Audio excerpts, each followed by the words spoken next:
Your new Taycan comes with two programmable buttons, one here on the steering wheel and a second here on the instrument cluster.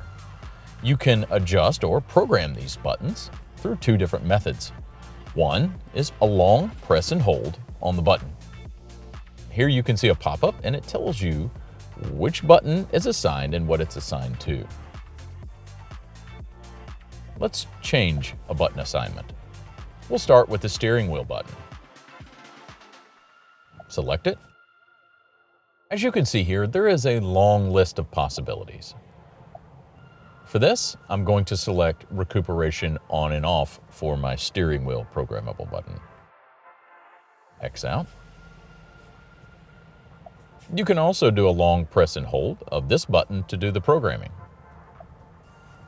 Another way to navigate to the settings for your programmable buttons is through the Settings menu. Scroll down to Vehicle. Here you can see shortcut buttons. Select that. And here we have our instrument cluster button. Going to select that. We'll cycle down to the electric sport sound.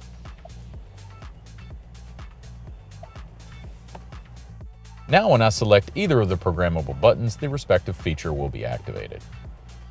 You can continue to adjust or edit just by selecting that line again. You've now configured your programmable buttons in your new Taycan.